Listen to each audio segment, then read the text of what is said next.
Hello दोस्तों, कहानी की इस नई सीरीज में आप सभी का स्वागत है।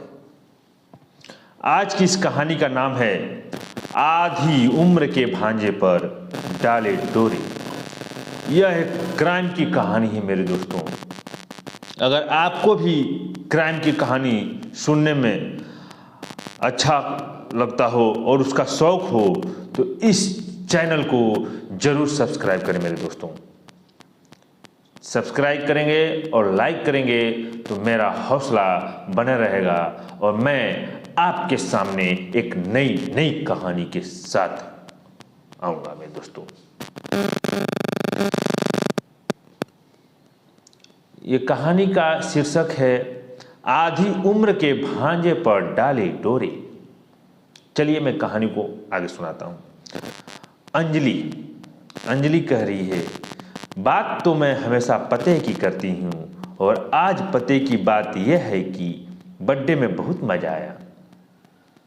संदीप बोल रहा है, क्या हुआ, इतने उदास क्यों हो? संदीप को कह रही है।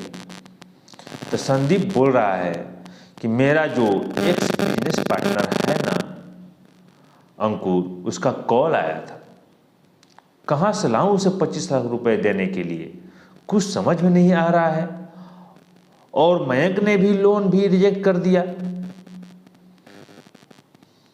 तो अंजलि कह रही है, अगर इतनी प्रॉब्लम है तो जाकर अपने पापा से बात क्यों नहीं? संदीप बोल रहा है, पागल हो गई हो क्या, मैं पापा से पैसों के लिए नहीं बोल सकता।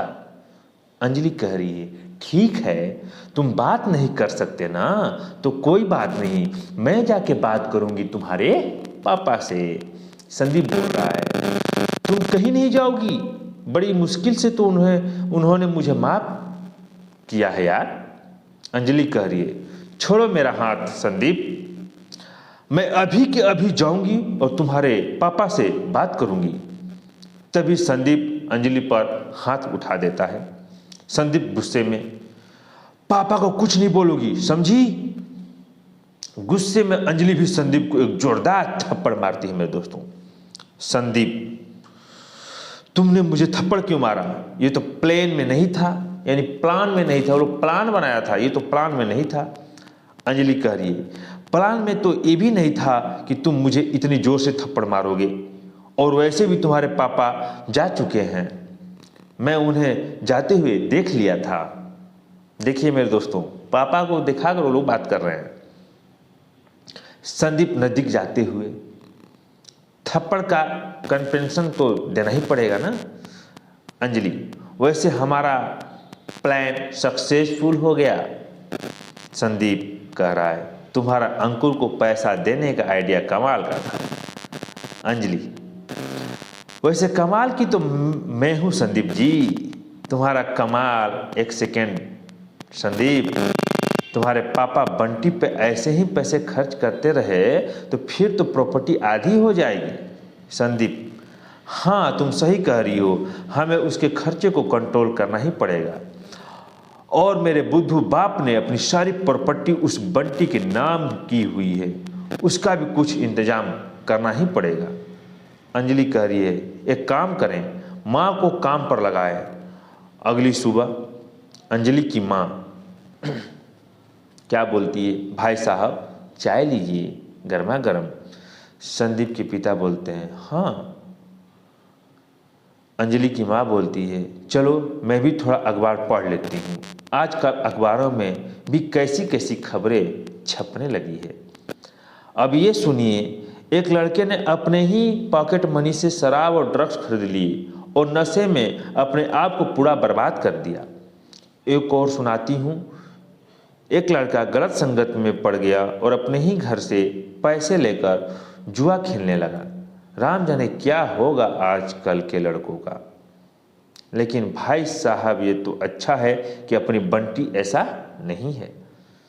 संदीप के पिता बोलते हैं, सही कह रही हैं आप, हमारा बंटी थोड़ा खर्चालू जरूर है पर आजकल के लड़कों की तरह नहीं है। अंजलि की माँ बोलती है, अरे भाई साहब, मुझे आपके दिए संस्कारों पर पूरा भरोसा है, वो तो अखबार है, कुछ लिख देते हैं ऐसे ही। मैं इसलिए कह रही थी कि अगर कल को कुछ ऊंच नीच हो गई समझो, तो ये बाहर वाले लोग ये तो ऐसा ही कहेंगे ना कि बिना माँ बाप के बच्चे को ये ठीक से पाल नहीं सके। बातों बातों में मैं तो भूल ही गई थी, मेरी दवाई का वक्त हो गया, मैं आती हूँ दवाई लेकर। अंजलि की माँ जाने लगती है। इधर संदीप के पिता बंटी को लेकर सोच में पड़ जाते हैं। तभी अंजलि की माँ पीछे मुड़कर हल्की सी मुस्कान देती है। दोपहर के वक्त बंटी रसोई में जाता है और फ्रिज से पानी की बोतल लेकर पानी पीने लगता है मेरे दोस्तों। तभी अंजलि जानबूझकर उसे टकराती है, जिससे बोतल का पानी बंटी के ऊपर फैल जाता है मेरे दोस्तों। बंटी कहता है, ये क्या किया आपने? अंजलि, सॉरी बंटी, सॉरी, गलती से हो गया, तुम तो पूरे भीग चुके हो, लाओ सुखा देती हूँ मैं। वह बंटी के शरीर पर अजीब तरह से स्पर्श करने लगती है और चिपकने लगती है। बंटी बोलता है, मैं खुद चेंज कर लूँगा, डोंट वरी। अंजलि बोलती है, बंटी मामी से कैसी शर्म? अपनी मामी से शर्माओ मत, लाओ मैं कर देती हूँ। इतना कहकर वापस फिर से बंटी को गलत तरह से सहलाने लगती है। बंटी को यह सब बहुत अजीब लग रहा था मेरे दोस्तों। बंटी जाते हुए, मैं चेंज कर देता हूँ। आंगन में संदीप सब्जी काट बोलता है, सब्जी काट रही हो? वह राधिका के पास बैठता है और अपने हाथ से सोने का कड़ा निकालकर राधिका के हाथ में थमा देता है। राधिका संदीप की बहन थी मेरे दोस्तों। ये क्या कर रहे हो भैया आप? संदीप कह रहा है, याद है माँ ने मुझे ये कड़ा दिया था, मैं चाहता हूँ बंटी से पहने। राधिका, पर भैया ये कड़ा तो माँ ने आपको दिया था। संदीप, हाँ, और जिस तरह माँ ने मुझे पहनाया था ना, मैं चाहता हूँ कि तुम बंटी को इसे पहनाओ। रात में 1 बजे बंटी ड्रिंक करके घर आता है। उसे बहुत तेज भूख लगी होती है, इसलिए वह किचन में खाना ढूंढने लग जाता है मेरे दोस्तों। अंजलि उसे यह सब करते हुए देख लेती है। वो उसके पास आती है और बोलती है, बंटी। बंटी बोलता है, मामी आप? अंजलि बोलती है, मामी हूँ तुम्हारी, कोई भूत नहीं हूँ। और ये क्या कर रहे हो तुम? बंटी बोलता है, अपने लिए खाना निकाल रहा था मामी। अंजलि बोलती है, उसकी मामी बोलती है, माँ को जगा दिया होता, तुमने ड्रिंक कर रखी है। बंटी बोलता है, हाँ, मेरे फ्रेंड ने मुझे जीत करके थोड़ी सी पिला दी। मैं नहीं चाहता था कि मेरी माँ मुझे ऐसे देखे। अंजलि बोलती है, कोई बात नहीं, मुझे जगा दिया करो, अब इतना ख्याल तो मैं तुम्हारा रख ही सकती हूँ ना। और अंजलि बंटी के करीब आकर उसे स्पर्श करने लगती है मेरे दोस्तों। बंटी को एक बार भी फिर अजीब लगता है और वह अंजलि को खुद से दूर कर देता है मेरे दोस्तों। बंटी, मैं खाना निकाल लेता हूँ। अंजलि कहती है, रुको तो।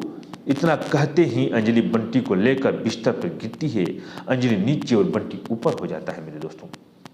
अंजलि कहती है, बंटी अगर तुम कुछ पल मेरे साथ बिता भी लोगे तो मैं किसी को कुछ नहीं बताऊंगी।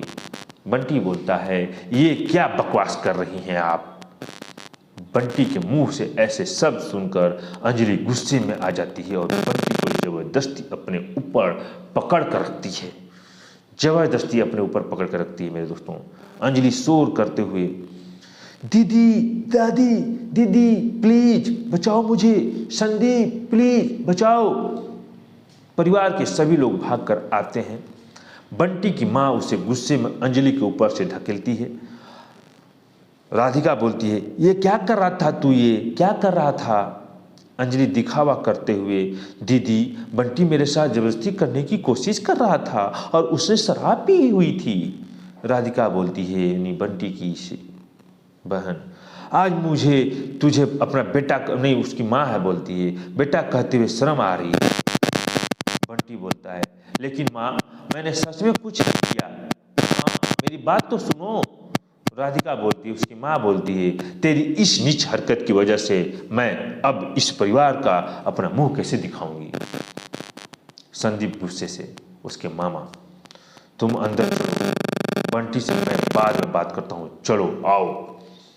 राधिका थोड़ा तो सोच लेता मेरे बारे में, बेशर्म कहीं के, अपने बेटे को डांट रही है।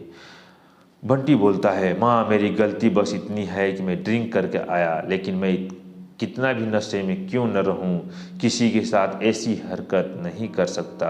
और ये तो मेरी मामी थी, बल्कि मामी ने मुझे अपनी तरफ खींचा था। राधिका बोलती है, उसकी माँ बोलती है, ओ ऐसा क्यों करेगी, हाँ क्यों करेगी ओ ऐसा। बंटी बोलता है, पापा की कसम खा के खाता हूँ। राधिका उसकी माँ बोलती है, बस कर बंटी बस कर, कम से कम मरे हुए इंसान को तो बख्श दे, और कितना झूठ बोलेगा। बंटी बोलता है, लेकिन माँ, राधिका रोते हुए, सुधर जा। संदीप के कमरे में अंजलि मुस्कुराते हुए बोलती है, मुझे एक बात अभी तक समझ नहीं आई, तुम बंटी को क्यों टारगेट कर रहे हो। संदीप बोलता है, तुमने ताश के पत्तों का महल देखा है, उसका जो सबसे नीचे का पत्ता होता है ना, उसमें चोट करो तो सारे ताश पत्ते ढह जाते हैं। बंटी वही ताश का पत्ता है जिस चोट करनी है, मतलब हम बंटी पे चोट करेंगे तो माँ को दर्द होगा, फिर माँ रिएक्ट करेगी और फिर माँ बेटे दोनों घर से आउट, और हम प्रॉपर वे में इन हो जाएंगे। अंजलि बोलती है, वैसे बात तो हमेशा मैं पते की करती हूँ, लेकिन आज पते की बात यह है कि इन सब बातों में तुम्हारा दिमाग काफ़ी चलता है। संदीप रोमांटिक होते हुए दिमाग के साथ साथ दिल भी चलता है, दोनों गले मिलते हुए किस करते हैं।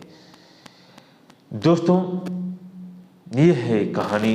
अगर ये क्राइम की कहानी आपको कैसी लगी ज़रूर कमेंट में बताइएगा, और मेरे चैनल को सब्सक्राइब करिएगा और शेयर करिएगा मेरे दोस्तों, मेरा हौसला बना रहे। धन्यवाद, नमस्कार, जय हिंद।